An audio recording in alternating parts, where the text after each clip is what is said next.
നാഗകന്യക 3യുടെ episode 29ലേക്ക് എല്ലാവർക്കും സ്വാഗതം. തുടർന്ന് ബേല സത്യങ്ങൾ അറിഞ്ഞ മഹിയുടെ മനസ്സിലുള്ള ചോദ്യങ്ങൾ എന്തൊക്കെയായിരിക്കുമെന്ന് വിശാഖയോടും വിക്രാന്തിനോടും പറഞ്ഞ് കരയുകയാണ് ബേല. തന്റെ കുടുംബത്തെ നശിപ്പിക്കാൻ വന്ന ബേലയെ ഇനി ഒരിക്കലും മഹി സ്നേഹിക്കില്ല എന്ന് ബേലയ്ക്ക് അറിയാം. മഹി ഇപ്പോൾ ഈ ലോകത്ത് ഏറ്റവും വെറുക്കുന്നത് ബേലയെയാണ്. എല്ലാത്തിനും കാരണം ഒരു ഉറപ്പുമില്ലാത്ത എന്റെ പ്രതികാരമായിരുന്നു. ഞാൻ എന്തിനാണ് പ്രതികാരത്തിന് ഇറങ്ങിയത്? ഞാൻ ആരെയും വെറുതെ വിട്ടില്ല, എല്ലാവരെയും ക്രൂരമായി കൊന്നു എന്നൊക്കെ കരഞ്ഞുകൊണ്ട് പറയുന്നത് കേട്ടുകൊണ്ട് അവിടെ മഹി വരുന്നു. മഹി ബേലയുടെ അടുത്ത് വരും തോറും മഹി ബേലയെ വളരെ ഇമോഷണലായി നോക്കുകയാണ്. എന്നിട്ട് ബേലയോട്, നീ എന്നെ മാത്രം വെറുതെ വിട്ടത് എന്തിനാണ് ബേല? എന്നോട് ദയ കാണിച്ചത് എന്തിനാണ്? നിന്റെ പ്രതികാരം പൂർത്തിയാക്കണമായിരുന്നു എന്നൊക്കെ വളരെ ഇമോഷണലായി പറയുകയാണ് മഹി. ഞാൻ പറഞ്ഞത് മുഴുവൻ മഹി കേൾക്കാത്തത് കൊണ്ട് മഹി ഇങ്ങനെയെല്ലാം പറയുന്നത് എന്ന് പറയുകയാണ് ബേല.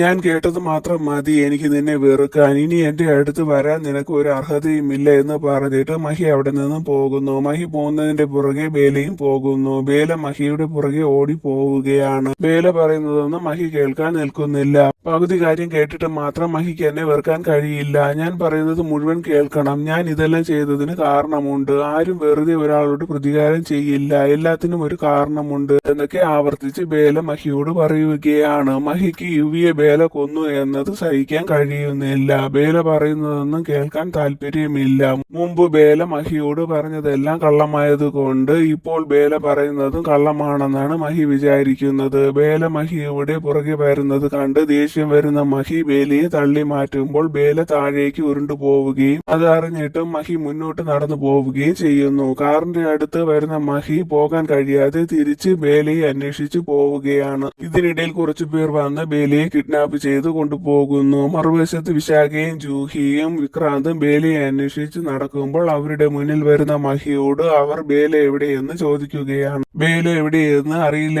എന്ന് ദേഷ്യത്തോടെ പറയുകയാണ് മഹി. എന്നിട്ട് വിക്രാന്തിനോട് യുവിയായി വന്ന കാര്യം എല്ലാവരോടും പറയുമെന്നും വിശാഖയാണ് അവരുടെ കുടുംബത്തിലെ എല്ലാവരെയും കൊന്ന കാര്യം എല്ലാവരോടും പറയുമെന്നും ഇപ്പോൾ വന്ന പുതിയ സഹോദരിയുടെ പുറകെയും എന്തൊക്കെ കഥകളുണ്ടെന്നും ബേലയെ ഞാൻ കണ്ടുപിടിച്ച് ബേലയോട് പ്രതികാരം ചെയ്യുമെന്നും പറയുകയാണ്. അത് കേട്ട് ദേഷ്യം വരുന്ന വിക്രാന്ത്, ബേലയെ എന്തെങ്കിലും ചെയ്താൽ ഞാൻ നിന്നെ വെറുതെ വിടില്ല എന്ന് ദേഷ്യത്തോടെ പറയുകയാണ്. അത് കേൾക്കുന്ന മഹി, ബേലയ്ക്ക് എന്തെങ്കിലും പറ്റിയാൽ നിനക്ക് എന്താണ് കുഴപ്പമെന്ന് ചോദിച്ച് മഹി പ്രശ്നമുണ്ടാക്കുമ്പോൾ ബേലയുടെ ആദ്യ പ്രണയം ഞാനാണ്, എനിക്ക് വേണ്ടിയാണ് ബേല എന്ന് വിക്രാന്ത് പറയുന്നതും അത് തടയുന്ന മഹി വളരെ വിഷമത്തോടെ അവിടെ നിന്ന് പോകുന്നു. അത് കണ്ട് എല്ലാവരും വിഷമിച്ച് നിൽക്കുന്നത് കാണുന്ന വിശാഖ, ഇതൊന്നും ആലോചിച്ച് സമയം കളയാൻ കഴിയില്ല, നമുക്ക് ബേലയെ കണ്ടുപിടിക്കണമെന്ന് പറഞ്ഞ് 3 പേര് ബേലയെ അന്വേഷിച്ച് നടക്കുകയാണ്. മറുവശത്ത് ബേലയെ കുറച്ചു പേർ ബലം പ്രയോഗിച്ച് പിടിച്ചുകൊണ്ട് പോവുകയാണ്. ഈ സമയം മഹി പോലീസ് സ്റ്റേഷനിൽ വൈഫിനെ കാണാനില്ല എന്ന് പറഞ്ഞ് പരാതി കൊടുക്കുകയാണ്. വിശാഖയും വിക്രാന്തും കാട്ടിന്റെ അകത്ത് കൂടി ബേലയെ അന്വേഷിച്ച് നടക്കുമ്പോൾ വിശാഖയ്ക്ക് ബേലയുടെ കിരീടം കിട്ടുകയാണ്. അതുമല്ല അവിടെ അടുത്തായി മനുഷ്യരുടെ കാൽപ്പാട് മണ്ണിൽ പതിഞ്ഞിരിക്കുന്നത് കാണുന്ന അവർക്ക് ഡൗട്ട് തോന്നുകയും അവർ ആ കാൽപ്പാട് നോക്കി പോവുകയും ചെയ്യുന്നു. മറുവശത്ത് ബേലയെ ഒരു സ്ഥലത്ത് കെട്ടിയിട്ടിരിക്കുകയാണ്. അവരോട് ഒരു ലേഡി കൂവളത്തിന്റെ ഇല ബേലയുടെ ശരീരത്തിൽ ഇട്ടാൽ ബേല അവരുടെ കൺട്രോളിൽ വരുമെന്ന് പറഞ്ഞിട്ടുണ്ട്.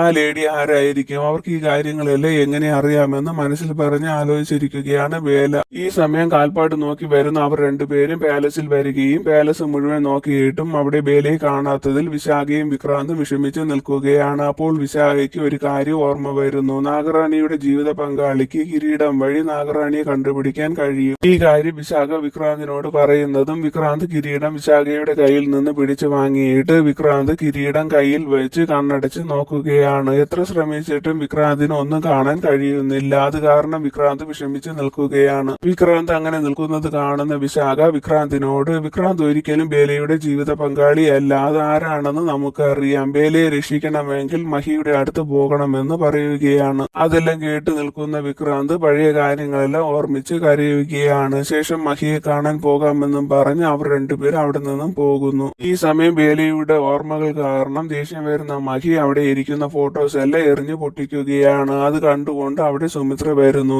ഇതിനിടയിൽ മഹിയുടെ കൈ മുറിയുകയാണ്. സുമിത്ര എന്തെങ്കിലും ചോദിക്കുമ്പോൾ അതിനുള്ള മറുപടിയല്ല മഹി പറയുന്നത്. മഹി പരസ്പര ബന്ധമില്ലാതെ ഓരോന്നും പറയുകയാണ്. അവസാനം യുവി മരിച്ചു, തിരിച്ചു വരില്ല എന്നും പറയുകയാണ്. അത് കേട്ട് ആദ്യം സുമിത്ര വിശ്വസിക്കുന്നില്ല എങ്കിലും മഹി വീണ്ടും വീണ്ടും ആവർത്തിച്ച് ആ കാര്യം കാര്യം പറഞ്ഞ് കരയുകയാണ്. അത് കണ്ട് വിഷമം വരുന്ന സുമിത്രയും കരയുകയാണ്. യുവി പെട്ടെന്ന് തിരിച്ചു വരും, അവൻ ഇഷ്ടപ്പെട്ട ഫുഡ് ഉണ്ടാക്കി വെച്ചിരിക്കുകയാണ് എന്നൊക്കെ പറഞ്ഞ് സുമിത്ര മഹിയെ സമാധാനിപ്പിക്കുകയാണ്. എന്നിട്ട് നിർബന്ധിച്ച് മഹിയെ ഫ്രഷ് ആയിട്ട് വരാൻ പറഞ്ഞ് അവിടെ നിന്നും പറഞ്ഞയക്കുന്നു. മറുവശത്ത് ബേലയുടെ അടുത്ത് 3 പേർ വരികയാണ്. അവരിൽ ബേലയ്ക്ക് ഡൗട്ട് തോന്നുകയും ബേല കൂവളത്തിന്റെ ഇല അവരുടെ നേരെ എറിയുകയും ചെയ്യുകയാണ്. അപ്പോൾ അവരിൽ 2 പേർ നാഗമായി മാറുന്നു. ആ നാഗങ്ങളെ കണ്ട് ബേല ഞെട്ടി നിൽക്കുകയാണ്. നാഗങ്ങളെ കാണുന്ന 3ാമത്തെ ആളും പേടിച്ച് നിൽക്കുകയാണ്. ശേഷം ആ 2 നാഗങ്ങൾ പുറത്തേക്ക് പോകുന്നു. അത് കാണുന്ന ബേലയുടെ മനസ്സിൽ ഡൗട്ടുകൾ തോന്നുകയാണ്. ബേല പേടിച്ച് നിൽക്കുന്ന ആളിനെ ഓരോന്നും പറഞ്ഞ് കൂടുതൽ പേടിപ്പിക്കുകയാണ്. നാഗങ്ങൾക്ക് മനുഷ്യരെ ഇഷ്ടമല്ല. അവർക്ക് ദേഷ്യം വന്നു കഴിഞ്ഞാൽ അവർ അപ്പോൾ തന്നെ മനുഷ്യരെ കൊത്തും. സ്പോട്ടിൽ തന്നെ ആ മനുഷ്യൻ മരിക്കും. ഞാൻ എന്തായാലും മരിക്കും. കുറച്ച് കഴിയുമ്പോൾ എന്നെ നിങ്ങൾ കൊല്ലും. എനിക്ക് നാഗങ്ങളുടെ സ്വഭാവം അറിയാം. അതുകൊണ്ടാണ് പറയുന്നത്. ഇവിടെ നിന്ന് രക്ഷപ്പെട്ടില്ല എങ്കിൽ എന്റെ കൂടെ തന്നെ നിങ്ങളെയും കൊല്ലുമെന്ന് പറയുകയാണ്. അങ്ങനെയൊക്കെ ബേല പറയുന്നത് കേട്ട് പേടിക്കുന്ന അയാൾ ക്യാഷിന് വേണ്ടിയിട്ടാണ് ഇവിടെ വന്നതെന്നും അയാൾക്ക് മരിക്കേണ്ട എന്നും പറയുകയാണ്. എന്നിട്ട് അയാൾ ബേലയെ രക്ഷപ്പെടുത്തുകയാണ്. മറുവശത്ത് മഹിയുടെ കയ്യിൽ കിരീടം കൊടുക്കാൻ വേണ്ടി ആരും കാണാതെ പാലസിലേക്ക് വരികയാണ് വിക്രാന്ത് മഹി പുറത്തേക്ക് വരുന്നത് നോക്കി നിൽക്കുകയാണ്. അപ്പോൾ വിക്രാന്തിന്റെ അടുത്ത് വിക്രാന്തിന്റെ അമ്മയായ പർപ്പിൾ നാഗം വരുന്നു. ആ നാഗം വിക്രാന്തിനെ ഉപദ്രവിക്കാൻ ശ്രമിക്കുകയാണ്. എന്നിട്ട് ബേലയെ തട്ടിക്കൊണ്ടുപോയത് വിക്രാന്തിന്റെ അമ്മയാണെന്ന് പറയുകയാണ്. അത് കേൾക്കുന്ന വിക്രാന്ത് ബേലയ്ക്ക് ഒന്നും സംഭവിക്കാൻ പാടില്ല. നാഗമാണിക്ക് അമ്മയ്ക്ക് തന്നെ കിട്ടും. ബേലയെ എനിക്ക് ഒത്തിരി ഇഷ്ടമാണ്. ബേലയ്ക്ക് ഒന്നും സംഭവിക്കാൻ പാടില്ല എന്ന് ആവർത്തിച്ച് പറയുകയാണ്. എന്നിട്ട് നാഗമാണിക്ക് അമ്മയ്ക്ക് ഞാൻ കൊണ്ടുവരാം എന്നൊക്കെ പറയുകയാണ്. അതെല്ലാം കേൾക്കുന്ന നാഗം വിക്രാന്തിനെ ഉപദ്രവിക്കുകയാണ്. ആ സമയം വിക്രാന്തിന്റെ കയ്യിലിരിക്കുന്ന കിരീടം ദൂരേക്ക് തെറിച്ച് വീഴുന്നു. വിക്രാന്തിന് അമ്മയെ വിശ്വാസമില്ലാത്തത് കൊണ്ട് വിക്രാന്ത് നാഗത്തിന്റെ മുന്നിലിരുന്ന് ബേലയെ ഒന്നും ചെയ്യരുത്, ബേലയെ രക്ഷിക്കാൻ വേണ്ടിയിട്ടാണ് ഞാൻ ഇവിടേക്ക് വന്നത് എന്ന് കരഞ്ഞുകൊണ്ട് കെഞ്ചി പറയുകയാണ്. അത് കേൾക്കുന്ന ആ നാഗം അവിടെ നിന്ന് പോകുന്നു. നാഗം പോകുന്നത് കണ്ട് പേടിക്കുന്ന വിക്രാന്ത് നാഗത്തിന്റെ പുറകെ പോവുകയാണ്. മറുവശത്ത് ബേലയെ ബസ് സ്റ്റോപ്പിൽ വെച്ച് കാണുന്ന കോൺസ്റ്റബിൾ മഹിയെ വിളിച്ച് ആ കാര്യം പറയുകയാണ്. ശേഷം മഹി അവിടെ നിന്ന് പോകാൻ തുടങ്ങുകയാണ്. മറുവശത്ത് പർപ്പിൾ നാഗം ബേല രക്ഷപ്പെട്ട കാര്യം അറിയുകയാണ്. നാഗം ദേഷ്യപ്പെടുന്നത് കണ്ട് പേടിക്കുന്ന അവർ ബേല എവിടെയുണ്ടെങ്കിലും പിടിച്ചുകൊണ്ട് വരാമെന്നും പറഞ്ഞിട്ട് അവർ അവിടെ നിന്നും പോവുകയാണ്. ഈ സമയം ബേല മഹി തെറ്റിദ്ധരിച്ചത് ഓർമ്മിച്ച് വിഷമിച്ച് നടന്നു പോവുകയാണ്. ഇതിനിടയിൽ മഹിക്ക് ബേലയുടെ കിരീടം കിട്ടുകയാണ്. മഹി കിരീടത്തിൽ തൊടുന്നതും മഹിക്ക് ബേലയെ മനസ്സിൽ കാണാൻ കഴിയുകയാണ്. ഇതെങ്ങനെയാണ് സംഭവിച്ചതെന്ന് പറഞ്ഞ് ആലോചിച്ച് നിൽക്കുകയാണ് മഹി കിരീടം എടുത്തുകൊണ്ട് അവിടെ നിന്നും പോവുകയാണ്. മറുവശത്ത് വിക്രാന്തിനെ കാണുന്ന വിശാഖ കിരീടം മഹിക്ക് കൊടുത്തോ, ബേല എവിടെയുണ്ടെന്ന് കണ്ടുപിടിച്ചോ എന്നൊക്കെ ചോദിക്കുകയാണ്. വിക്രാന്ത് ഒന്നും പറയാതെ വിഷമിച്ച് നിൽക്കുകയാണ്. വിക്രാന്ത് മുഖം കൊടുക്കാതെ കുനിഞ്ഞു നിൽക്കുന്നത് കാണുന്ന വിശാഖയ്ക്ക് ഡൗട്ട് തോന്നുകയാണ്. വിശാഖ ചോദിച്ച് പ്രഷർ കൊടുക്കുമ്പോൾ ദേഷ്യം വരുന്ന വിക്രാന്ത് വിശാഖയോട് ഷൗട്ട് ചെയ്ത് സംസാരിക്കുകയാണ്. വിശാഖ വിക്രാന്തിനോട് ബേലയെ കുറിച്ച് ആവർത്തിച്ച് ചോദിച്ചുകൊണ്ടിരിക്കുകയാണ്. അപ്പോൾ വിക്രാന്ത് അമ്മയെ കുറിച്ച് വിശാഖയോട് പറയുകയാണ്. വിക്രാന്തിന് ഒരു അമ്മയുള്ള കാര്യം വിശാഖയ്ക്ക് അറിയില്ല. 100 വർഷത്തെ പ്രണയത്തെക്കാൾ വലുതാണോ വിക്രാന്തിയുടെ അമ്മയുടെ വാക്കുകൾ? വിക്രാന്ത് വിശാഖയുടെ ഹെൽപ്പ് കൊണ്ട് ചെയ്തതെല്ലാം അമ്മയ്ക്ക് വേണ്ടി മാത്രമാണ്. ആ കാര്യങ്ങളെല്ലാം മനസ്സിലാക്കുന്ന വിശാഖയ്ക്ക് വിഷമം വരികയാണ്. 2 പേര് അവരവരുടെ വിഷമങ്ങളും പരാതികളും പറഞ്ഞ് അങ്ങോട്ടും ഇങ്ങോട്ടും തർക്കിക്കുകയാണ്. അവസാനം വിശാഖ വിക്രാന്തിനോട് ബേലയെ എങ്ങനെയെങ്കിലും കണ്ടുപിടിച്ച് രക്ഷിച്ചു കൊണ്ടുവരുമെന്ന് പറഞ്ഞ് വിശാഖ അവിടെ നിന്നും പോവുകയാണ്. മറുവശത്ത് ബേലയുടെ മുന്നിൽ മഹി വരുന്നു. മഹിയുടെ കയ്യിൽ കിരീടം ഇരിക്കുന്നത് കാണുന്ന ബേലയ്ക്ക് മഹി കിരീടം വഴിയാണ് ബേലയെ കണ്ടുപിടിച്ചതെന്ന് മനസ്സിലാവുകയാണ്. ബേല സമാധാനത്തോടെ മഹിയുടെ മനസ്സിലുള്ള തെറ്റിദ്ധാരണ മാറ്റാൻ ശ്രമിക്കുകയാണ്. ബേല അന്ന് രാത്രി നടന്ന സംഭവം മഹിയോട് പറയുകയാണ്. അന്ന് അവർ ഒരു നാഗത്തിനെയാണ് കൊന്നതെന്ന് പറഞ്ഞത് കള്ളമാണ്. അവർ വിക്രാന്തിനെയാണ് ഷൂട്ട് ചെയ്തത്. വിക്രാന്തിനെയാണ് ബേല ആദ്യം പ്രണയിച്ചതെന്നും അന്ന് അവർ എന്നെ ഉപദ്രവിക്കാൻ ശ്രമിച്ചതെന്നും ഒരു പെൺകുട്ടിയായിരുന്നിട്ട് പോലും അനു കൂടി അവരുടെ കൂടെ നിന്നു. വിക്രാന്ത് മരിച്ചു എന്നാണ് ഞാൻ വിചാരിച്ചത്. അങ്ങനെയാണ് ഞാൻ നിങ്ങളുടെ ജീവിതത്തിൽ വന്നതും പ്രതികാരം ചെയ്തതും എന്നൊക്കെ പറയുകയാണ് ബേല. അത് കേൾക്കുന്ന മഹി അവർ ചെയ്തത് തെറ്റ് തന്നെയാണ്, പക്ഷെ അതിനുശേഷം നീ ചെയ്തതും തെറ്റാണ്. നിനക്ക് നീതി കിട്ടാൻ പോലീസ് സ്റ്റേഷനിൽ പോകണമായിരുന്നു, അല്ലെങ്കിൽ എന്റെ അടുത്ത് വരണമായിരുന്നു എന്നൊക്കെ പറയുകയാണ്. അത് കേൾക്കുന്ന ബേല എന്ത് പറയണമെന്നറിയാതെ വിഷമിച്ച് നിൽക്കുന്നത് കാണുന്ന മഹി ബേലയോട് പ്രണവിനോടും ബുൾട്ടുവിനോടും അന്ന് നടന്നത് എന്തൊക്കെയാണെന്ന് ചോദിക്കും. ബേല പറഞ്ഞത് സത്യമാണെങ്കിലും അല്ലെങ്കിലും എനിക്ക് നിന്നോട് ക്ഷമിക്കാൻ കഴിയില്ല ബേല എന്ന് പറഞ്ഞ് വളരെ വിഷമത്തോടെ മഹി അവിടെ നിന്നും പോവുകയാണ്. മഹി പോകുന്നത് കാണുന്ന ബേല വിഷമിച്ച് നിൽക്കുകയാണ്. ആ സമയം ബേലയുടെ അടുത്ത് 2 നാഗങ്ങൾ വരികയും അവർ മനുഷ്യനായി മാറിയിട്ട് ഗണ്ണ് കാണിച്ച് ബേലയെ പേടിപ്പിച്ചിട്ട് നാഗമാണിക്ക് എവിടെയെന്ന് ചോദിക്കുകയാണ്. അത് കേൾക്കുന്ന ബേല നാഗമണിക്ക് എവിടെയാണെന്ന് പറയാൻ കഴിയില്ല എന്ന് പറയുകയാണ്. ആ സമയം അവിടെ പർപ്പിൾ നാഗം വരുന്നു. പർപ്പിൾ നാഗം മഹിയുടെ പുറകെ പോവുകയാണ്. നാഗമണിക്ക് എവിടെയാണെന്ന് പറഞ്ഞില്ലെങ്കിൽ നാഗം മഹിയെ കൊല്ലുമെന്ന് പറയുകയാണ് അവർ. അത് കേട്ട് പേടിച്ചു നിൽക്കുകയാണ് ബേല. മഹിയുടെ അടുത്ത് പോകുന്ന പർപ്പിൾ നാഗം മഹിയെ ഉപദ്രവിക്കുകയാണ്. നാഗത്തിനെ കണ്ട് മഹി പേടിച്ചിരിക്കുകയാണ്. ബേല നാഗമായി മാറി പർപ്പിൾ നാഗത്തിനോട് ഫൈറ്റ് ചെയ്യുകയാണ്.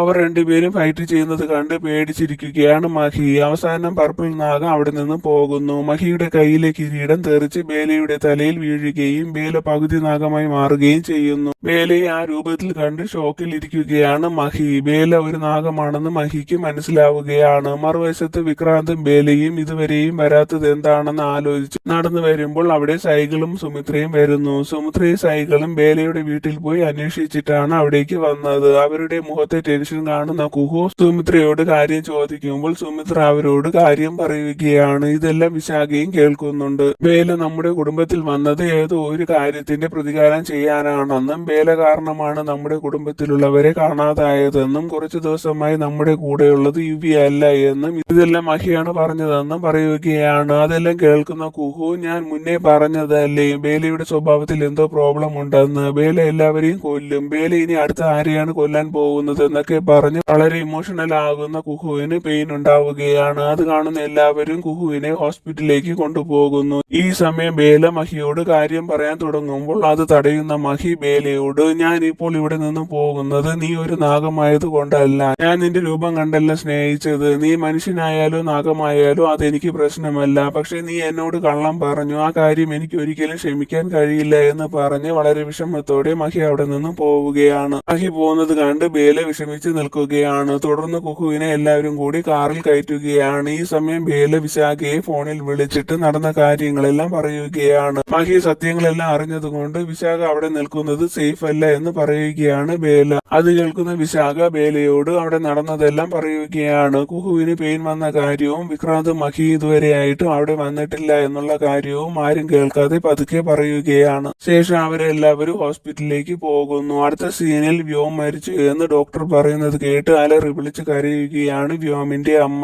ആ സമയം കുഹുവിനെയും കൊണ്ട് എല്ലാവരും കൂടി അവിടെ വരുന്നത് വ്യോമിന്റെ അമ്മ കാണുന്നു. അത് കാണുന്ന വ്യോമിന്റെ അമ്മ എന്റെ മകന്റെ മരണത്തിന് കാരണക്കാരിയായ ബേലയെ വെറുതെ വിടില്ല എന്ന് പറഞ്ഞ് ദേഷ്യത്തോടെ നിൽക്കുകയാണ്. തുടർന്ന് എല്ലാവരും മഹിയെ കോണ്ടാക്ട് ചെയ്യാൻ ശ്രമിക്കുകയാണ്. പക്ഷെ അവർക്ക് മഹിയെ വിളിച്ചിട്ട് കിട്ടുന്നില്ല. ഇതിനിടയിൽ ആരും കാണാതെ ആർജെ ബുൾട്ടുവിനെ വിളിച്ചിട്ട് കാര്യം പറയുകയാണ്. അന്ന് ബാക്കിയുള്ളവരോട് കെയർഫുള്ളായി ഇരിക്കാൻ പറയുകയാണ്. അത് കേൾക്കുന്ന ബുൾട്ടു അതിന് ഇനി ആദ്യം ആർജയും മാത്രമേ ഉള്ളൂ എന്ന് പറഞ്ഞിട്ട് പെട്ടെന്ന് കാർ സ്റ്റാർട്ട് ചെയ്ത് അവിടെ നിന്ന് പോവുകയാണ്. ഈ സമയം ബേല നാഗഗുരുവിനോട് നാഗമണിക്ക് സുരക്ഷിതമായി ഒരു സ്ഥലത്ത് വെക്കണമെന്നും മഹിയുടെ തെറ്റിദ്ധാരണ മാറ്റണം, അതിനു വേണ്ടി ബേലയ്ക്ക് പോകണമെന്നും പറഞ്ഞിട്ട് ബേല അവിടെ നിന്നും പോവുകയാണ്. അപ്പോൾ വിശാഖ ബേലയെ ഫോണിൽ വിളിച്ചിട്ട് കുഹുവിന് പ്രോബ്ലം ഒന്നും ഇല്ല എന്ന് പറഞ്ഞിട്ട് നടന്ന എല്ലാ കാര്യങ്ങളും ബേലയോട് പറയുകയാണ്. ബേല മഹിയെയും വിക്രാന്തിനെയും കണ്ടുപിടിക്കാമെന്ന് വിശാഖയോട് പറയുകയാണ്. അവർ തമ്മിൽ സംസാരിച്ചുകൊണ്ട് നിൽക്കുമ്പോൾ ആദി വിശാഖയുടെ കയ്യിൽ നിന്നും ഫോൺ പിടിച്ചു വാങ്ങി ആള് കട്ട് ചെയ്യുകയാണ്. എന്നിട്ട് വിശാഖയോട് മോശമായി സംസാരിക്കുകയും വിശാഖ പ്രതികരിക്കാതിരിക്കാൻ കൂളത്തിന്റെ ഇല വിശാഖയെ കാണിക്കുകയും ഇതിനേക്കാൾ പവർഫുൾ ആയ ശക്തികളാണ് എന്റെ കൂടെ ഉള്ളത്, അതുകൊണ്ട് ബേലയെ ഹെൽപ്പ് ചെയ്യുന്നത് നിർത്താൻ പറയുകയാണ്. അത് കേട്ട് ദേഷ്യത്തോടെ ഒന്നും പറയാതെ വിശാഖ അവിടെ നിന്നും പോകുന്നു. മറുവശത്ത് പാലസിൽ വരുന്ന മഹി സെർവന്റിൽ നിന്നും കുഹുവിനെ എല്ലാവരും കൂടി ഹോസ്പിറ്റലിൽ കൊണ്ടുപോയ കാര്യം അറിയുകയാണ്. ആ കാര്യം അറിഞ്ഞ ഉടൻ തന്നെ മഹി അവിടെ നിന്നും പോകുന്നു. ഇതെല്ലാം ദൂരെ മാറി നിൽക്കുന്ന ബേല കാണുകയാണ്. ശേഷം കുറച്ചു ദൂരം പോകുന്ന മഹിയുടെ കാറിന്റെ മുന്നിൽ പർപ്പിൾ നാഗം വരികയും ആ നാഗം കാറിനെ അറ്റാക്ക് ചെയ്യുകയും കാറിന്റെ പുറത്തിറങ്ങുന്ന മഹിയെ ആ നാഗം വാലുകൊണ്ട് ചുറ്റി ഉപദ്രവിക്കുകയും ചെയ്യുന്നു. മഹി പേടിച്ചിരിക്കുകയാണ്. അവസാനം ആ നാഗം മഹിയുടെ നെറ്റിയിൽ കൊത്തുകയും മഹിയുടെ ബോധം പോവുകയും ചെയ്യുന്നു. മറുവശത്ത് കുഹു പ്രസവിച്ചു പെൺകുട്ടിയാണെന്ന് എല്ലാവരും അറിയുകയാണ്. അതറിഞ്ഞ് എല്ലാവരും സന്തോഷത്തോടെ നിൽക്കുകയാണ്. പഴയ പാലസിൽ വരുന്ന ബേല മഹിയെ വിളിച്ചിട്ട് കിട്ടാത്തത് കൊണ്ട് വിശാഖയെ ഫോണിൽ വിളിച്ചിട്ട് മഹിയുടെ കാര്യം ചോദിക്കുകയാണ്. അപ്പോൾ വിശാഖ കുഹു പ്രസവിച്ച കാര്യം പറയുകയും മഹി ഇതുവരെയായിട്ട് ഇവിടെ വന്നിട്ടില്ല എന്ന് പറയുകയും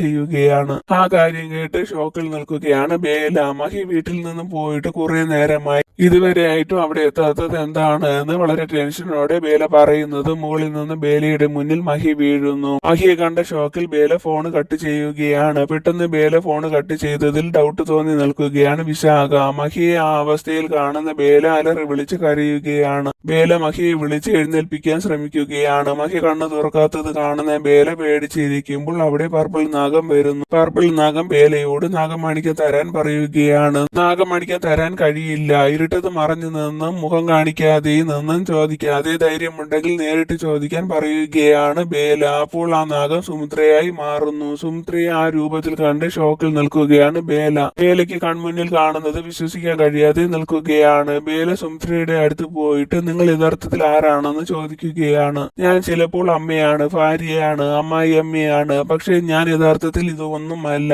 ഞാൻ നാഗമാണ് എന്ന് പറഞ്ഞ് സുമിത്ര നാഗവംശത്തിന്റെ പേര് പറയുകയാണ്. സുമിത്ര ആ നാഗവംശത്തിലെ റാണിയായിരുന്നു. പക്ഷെ നാഗമണിക്ക് ഉണ്ടെങ്കിൽ മാത്രമേ സുമിത്രയ്ക്ക് സുമിത്രയുടെ നാഗവംശത്തിലേക്ക് പോകാൻ കഴിയുകയുള്ളൂ. അതുകൊണ്ട് നാഗമണിക്ക് എടുത്തു തരാൻ ബേലയോട് പറയുകയാണ് സുമിത്ര. അത് കേട്ട് ദേഷ്യം വരുന്ന ബേല പകുതി നാഗമായി മാറിയിട്ട് എന്ത് കാരണമായാലും നാഗമണിക്ക് തരാൻ കഴിയില്ല എന്ന് പറയുകയാണ്. അത് കേട്ട് ദേഷ്യം വരുന്ന സുമിത്ര ബേലയെ വാലുകൊണ്ട് ചുറ്റിയിട്ട് ബേലയോട് നീ നാഗമണിക്ക് സൊമനസാലെ തരും, ഇല്ലെങ്കിൽ മഹിയെ കൊല്ലുമെന്ന് പറയുകയാണ്. അത് കേട്ട് ഷോക്കായതുപോലെ നിൽക്കുന്ന ബേല സ്വന്തം മകനെ കൊല്ലാൻ ശ്രമിക്കുന്ന നിങ്ങൾ ഒരു അമ്മയാണോ എന്ന് ചോദിക്കുകയാണ്. അത് കേൾക്കുന്ന സുമിത്ര മഹിയുടെ അമ്മയല്ല എന്നും സുമിത്രയുടെ മകനായിരുന്നു എങ്കിൽ എന്നെ പോലെ മഹിയും ഒരു നാഗമാകേണ്ടേ, മഹി എന്റെ മകനല്ല എന്ന് പറയുകയാണ്. അതെല്ലാം കേട്ട് ഷോക്കിൽ നിൽക്കുകയാണ് ബേല. സുമിത്ര മഹിയെ കൊല്ലാൻ വേണ്ടി മഹിയുടെ അടുത്തേക്ക് പോകുമ്പോൾ അവിടെ വിശാഖ വരികയും വിശാഖ ബേലയെ രക്ഷിക്കുകയും സുമിത്ര ദൂരേക്ക് വീഴുകയും ചെയ്യുകയാണ്. അപ്പോഴാണ് വിശാഖ സുമിത്രയെ കാണുന്നത്. ശേഷം ബേല മഹിയെ വിളിച്ചുണർത്തുകയാണ്. ബേല എഴുന്നേൽക്കുന്ന മഹിയോട് എല്ലാ കാര്യങ്ങളും തുറന്നു പറയുകയാണ്. അതെല്ലാം കേട്ട് ഒരു റിയാക്ഷനും ഇല്ലാതെ ഇരിക്കുകയാണ് മഹി. സുമിത്ര നേരത്തെ മഹിയുടെ നെറ്റിയിൽ കൊത്തിയിട്ടുണ്ടായിരുന്നു. അത് മറവിയുടെ വിഷമായിരുന്നു. അത് കാരണം മഹി എല്ലാം മറന്നുപോയി. ബേലയും വിശാഖയും ആരാണെന്ന് മഹിക്ക് അറിയില്ല. ബേല അടുത്തു പോകുമ്പോൾ മഹി ബേലയെ ദൂരേക്ക് അകറ്റി നിർത്തുകയാണ്. അപ്പോഴാണ് മഹി സുമിത്രയെ കാണുന്നത്. മഹി അമ്മ എന്ന് പറഞ്ഞ് സുമിത്രയുടെ അടുത്തേക്ക് പോയി സുമിത്രയെ വിളിച്ചുണർത്തിയിട്ട് അമ്മയ്ക്ക് എന്താണ് സംഭവിച്ചത്, ഇവർ ആരാണ്, ഇവർ എന്തൊക്കെയാണ് പറയുന്നതൊന്നും എനിക്ക് മനസ്സിലാകുന്നില്ല എന്നൊക്കെ പറയുകയാണ്. സുമിത്ര ഒന്നും പറയാതെ വിഷമം അഭിനയിച്ച് നിൽക്കുകയാണ്. ബേലയോടുള്ള ദേഷ്യവും വെറുപ്പും കാരണം ബേലയെ അവോയ്ഡ് ചെയ്യാൻ വേണ്ടി മഹി മനഃപൂർവ്വമാണ് ഇങ്ങനെയെല്ലാം പറയുന്നത് എന്നാണ് ബേല വിചാരിച്ചിരിക്കുന്നത്. മഹി സുമിത്രയെ വിളിച്ചുകൊണ്ട് പോകാൻ ശ്രമിക്കുമ്പോൾ ബേല മഹിയോട് സുമിത്ര മഹിയുടെ അമ്മയല്ല, സുമിത്രയുടെ കൂടെ പോകരുത്, പോകുന്നത് ഡേഞ്ചർ ആണെന്നൊക്കെ പറയുകയാണ്. അതെല്ലാം കേട്ട് ദേഷ്യം വരുന്ന മഹിക്ക് തലവേദന പോലെ തോന്നുകയും സുമിത്ര മഹിയെ വിളിച്ചുകൊണ്ട് അവിടെ നിന്ന് പോവുകയും ചെയ്യുന്നു. മഹിയെ സുമിത്ര കൊണ്ടുപോകുന്നത് കണ്ടും മഹി ബേലയെ മറന്ന കാര്യവും ആലോചിച്ച് കരയുകയാണ് ബേല കരയുന്നത് കാണുന്ന വിശാഖ ബേലയെ സമാധാനിപ്പിക്കുകയാണ്. സുമിത്ര നാഗമാണെങ്കിൽ യുവിയും നാഗമാകേണ്ടതാണ്. പക്ഷെ ഞാൻ യുവിയെ കൊല്ലുന്നത് വരെ യുവി നാഗമായിട്ടില്ലായിരുന്നു. ഇനി കുഹുവിന്റെ കാര്യം നോക്കിയാൽ കുഹുവിന്റെ സ്വഭാവം അനുസരിച്ച് കുഹു നാഗമാകാൻ സാധ്യതയുണ്ട് എന്ന് പറയുകയാണ് വിശാഖ. സുമിത്ര നാഗമാണിക്യത്തിന് വേണ്ടി മഹി എന്തെങ്കിലും ചെയ്യുമോ എന്നുള്ള ടെൻഷനിലാണ് ബേല. അടുത്ത സീനിൽ മഹിയുടെ അവസ്ഥ അറിഞ്ഞ വിക്രാന്ത് സുമിത്രയോട് അമ്മ എന്തിനാണ് ഇങ്ങനെയെല്ലാം ചെയ്തതെന്ന് ചോദിക്കുകയാണ്. അത് കേട്ട് സുമിത്രയ്ക്ക് ദേഷ്യം വരികയാണ്. ദേഷ്യം വരുന്ന സുമിത്ര വിക്രാന്തിനോട് നീയല്ലേ എന്റെ കയ്യിൽ നാഗമാണിക്യം കൊണ്ടുതരാമെന്ന് പറഞ്ഞത്, നീ കഴിഞ്ഞതെല്ലാം മറന്നുപോയോ എന്നൊക്കെ ചോദിക്കുകയാണ്. ഈ സമയം ഒരു ഫ്ലാഷ് ബാക്ക് കാണിക്കുകയാണ്. നാഗലോകത്ത് നിന്ന് നാഗമാണിക്യം മോഷ്ടിക്കാൻ ശ്രമിച്ച സുമിത്രയെ അവിടെയുള്ളവർ പിടികൂടുകയും സുമിത്രയെയും മകനെയും നാഗലോകത്ത് നിന്ന് പുറത്താക്കുകയും ചെയ്തു. നാഗമാണിക്യമില്ലാതെ സുമിത്രയുടെ നാഗവംശത്ത് സുമിത്രയ്ക്ക് പോകാൻ കഴിയില്ല. ആ വംശത്തിലുള്ളവർ സുമിത്രയെ സ്വീകരിക്കില്ല. നാഗമായിരുന്നിട്ടും സുമിത്രയ്ക്ക് നാഗലോകത്ത് കഴിയാൻ കഴിഞ്ഞില്ല. അവസാനം ഒരു നിവൃത്തിയുമില്ലാത്തത് കൊണ്ടാണ് സുമിത്ര ഭൂമിയിലെ കോടീശ്വരനായ സൈഗളിനെ കണ്ടുപിടിച്ചതും സൈഗളിന്റെ വൈഫിനെ കൊന്ന് സൈഗളിന്റെ വിവാഹം കഴിച്ച് മനുഷ്യനായി ജീവിതം സ്റ്റാർട്ട് ചെയ്തു. സുമിത്ര പറഞ്ഞിട്ടാണ് സൈഗൾ പഴയ പാലസും ക്ഷേത്രവും വാങ്ങിയത്. സുമിത്ര പറഞ്ഞിട്ടാണ് വിക്രാന്ത് അന്ന് രാത്രി മരണ നാടകം കളിച്ചത്. എന്തൊക്കെ ചെയ്താലും വിക്രാന്തിന്റെ ബേലയോടുള്ള പ്രണയം കാരണം എല്ലാ പ്ലാനും ഫ്ലോപ്പായി. സുമിത്ര വിക്രാന്തിനോട് ബേലയോട് പ്രണയം അഭിനയിക്കാനാണ് പറഞ്ഞത്. പക്ഷേ വിക്രാന്തിന് ബേലയെ ഇഷ്ടപ്പെടുകയും വിക്രാന്ത് ബേലയുടെ കാര്യത്തിൽ സീരിയസ് ആവുകയും ചെയ്തു. അത് കാരണം സുമിത്രയുടെ പ്ലാൻ പൊളിഞ്ഞു എന്നൊക്കെ പറയുകയാണ് സുമിത്ര. അമ്മയ്ക്ക് വേണ്ടി ഞാൻ എന്തെല്ലാം ചെയ്തു, അമ്മയ്ക്ക് വേണ്ടിയാണ് ഞാൻ റാണിയമ്മയെ കൊന്നത്, എന്നിട്ടും അമ്മ എപ്പോഴും എന്നെ വഴക്ക് പറയുക മാത്രമാണ് ചെയ്യുന്നത് എന്നൊക്കെ പറഞ്ഞ് വിഷമിച്ച് നിൽക്കുകയാണ് വിക്രാന്ത്. എല്ലാവരുടെ പ്ലാനും മാറ്റി. നീ നാഗമാണിക്യം കണ്ടുപിടിക്കുന്നതിന് പകരം ബേലയുടെ പുറകെ നടന്നു, ബേല മഹിയുടെ പുറകെ. ഇതെല്ലാം കാണുമ്പോൾ ഞാൻ എന്റെ പ്ലാനിൽ നിന്ന് ഒരു ചേഞ്ച് വരുത്തി. നാഗലോകം മാത്രമല്ല, ഈ ഭൂമി ലോകവും എനിക്ക് ഭരിക്കണം. ഇപ്പോൾ എല്ലാ സ്വത്തും മഹിയുടെ പേരിലാണ്. മഹി സ്വയം മരിക്കുകയാണെങ്കിൽ സ്വത്തെല്ലാം പുറത്തു പോകില്ല. മഹിക്ക് ഇപ്പോൾ ആരെയും ഓർമ്മയില്ല. മഹിയുടെ എന്നോടുള്ള സ്നേഹം കൊണ്ട് എന്താണ് ചെയ്യേണ്ടതെന്ന് എനിക്കറിയാം. ഇപ്പോൾ ബേല സ്വതന്ത്രയാണ്. നിനക്ക് ഈ ചാൻസ് യൂസ് ചെയ്യാം, ബേലയെ സ്വന്തമാക്കാം. നിന്നെ വിശ്വസിച്ചാണ് ഞാൻ ഇതിലേക്ക് ഇറങ്ങിയത്. നീ എന്റെ മകനാണ്. ഞാൻ എന്ത് ചെയ്താലും നീ എന്റെ കൂടെ നിൽക്കുമെന്ന് എനിക്ക് പ്രതീക്ഷയുണ്ട് എന്നൊക്കെ പറയുകയാണ്. മറുവശത്ത് ഡോക്ടർ സൈഗളിനോട് മഹിക്ക് ആക്സിഡന്റിന് ശേഷം ഒന്നും ഓർമ്മയില്ല എന്നും പതുക്കെ എല്ലാം ഓർമ്മ വരണമെങ്കിൽ നിങ്ങൾ വിചാരിക്കണമെന്നും പറയുകയാണ്. അതെല്ലാം ബേല കേൾക്കുന്നുണ്ട്. അത് കേൾക്കുന്ന ബേല അവരോട് ബേലയ്ക്ക് മഹിയെ തിരിച്ചു കൊണ്ടുവരാൻ കഴിയും, ബേലയുടെ കൂടെ എല്ലാവരും വേണമെന്ന് പറയുകയാണ്. ബേലയുടെ വിഷമം കാണുന്ന എല്ലാവരും ബേലയുടെ കൂടെ നിൽക്കാമെന്ന് സമ്മതിക്കുകയാണ്. അടുത്ത സീനിൽ എല്ലാവരും പാലസിൽ വരികയാണ്. ബേല എല്ലാവരുടെ കാര്യങ്ങളും മഹിയുടെ കാര്യങ്ങളും ശ്രദ്ധിക്കുന്നത് ഇഷ്ടപ്പെടാതെ നിൽക്കുകയാണ് സുമിത്രയുടെ വാക്കുകൾ ആരും കേൾക്കുന്നില്ല. മഹിയുടെ ഓർമ്മ തിരിച്ചു കൊണ്ടുവരുമെന്ന് ബേല സുമിത്രയോട് പറയുകയാണ്. സുമിത്രയ്ക്ക് അവിടെ ഒറ്റപ്പെട്ടതുപോലെ തോന്നുകയാണ്. ശേഷം ബേല മഹിയുടെ ഓർമ്മ തിരിച്ചു കൊണ്ടുവരാൻ ശ്രമിക്കുകയാണ്. മഹിയുടെ ഓർമ്മയിലുള്ളതെല്ലാം ബേല പറഞ്ഞു മനസ്സിലാക്കി കൊടുക്കുകയാണ്. മഹി എല്ലാം കേട്ടിരിക്കുകയാണ്. ബേലയ്ക്ക് മഹിയുടെ ഓർമ്മ തിരിച്ചു കൊണ്ടുവരാൻ കഴിയുമോ, സുമിത്രയുടെ അടുത്ത ലക്ഷ്യം എന്തായിരിക്കും എന്നൊക്കെ അറിയാൻ അടുത്ത എപ്പിസോഡ് ഇടുന്നത് വരെ വെയിറ്റ് ചെയ്യണേ. താങ്ക്